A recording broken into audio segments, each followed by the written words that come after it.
Il s'est laissé aller à quelques confidences. Nagui était invité sur le plateau de C'est à vous ce mercredi 14 avril.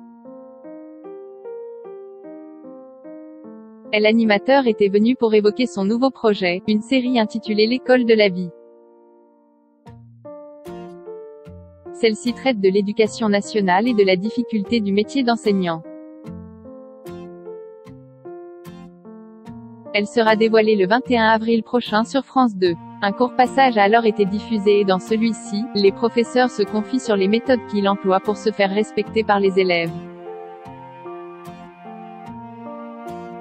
Moi j'ai trouvé une méthode pour les stimuler, je les électrocute, peut-on d'abord entendre.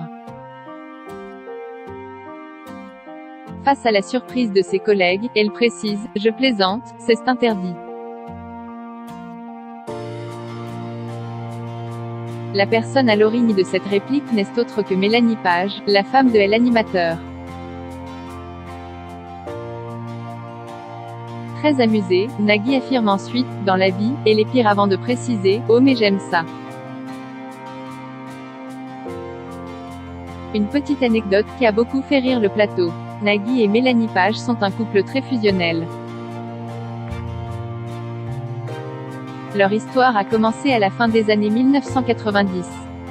Tous deux se sont rencontrés lors d'une soirée organisée par l'animateur sur les hauteurs de Montmartre. En 2004, le couple accueille leur première fille, Roxane. 4 ans plus tard, leur second enfant Annabelle fait son arrivée dans la famille. Ils se marient en 2010 et leur troisième enfant, Adrien, pointe le bout de son nez en 2013.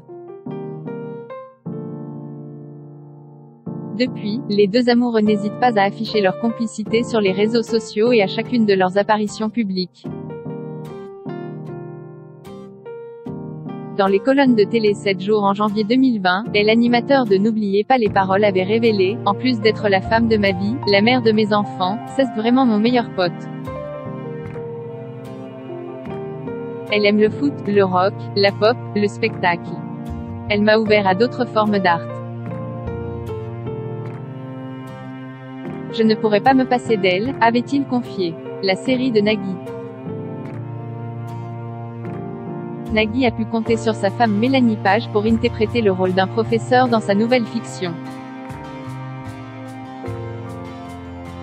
Celle-ci est particulièrement importante pour l'animateur puisqu'elle touche un sujet important à ses yeux, celui de l'éducation nationale. Grâce à ce projet, il a souhaité rendre un hommage à ses parents, tous deux décédés. Au lendemain du décès de mon papa, ma maman m'a dit, il faut que j'aille à l'école, mes élèves m'attendent.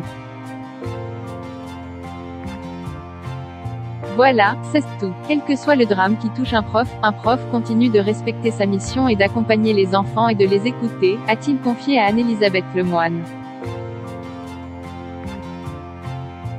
Il a ensuite précisé que le but de ce projet était de montrer 3 aspects de la vie, les profs, les parents et les enfants, a-t-il conclu. Inscrivez-vous à la newsletter de closermag.fr pour recevoir gratuitement les dernières actualités.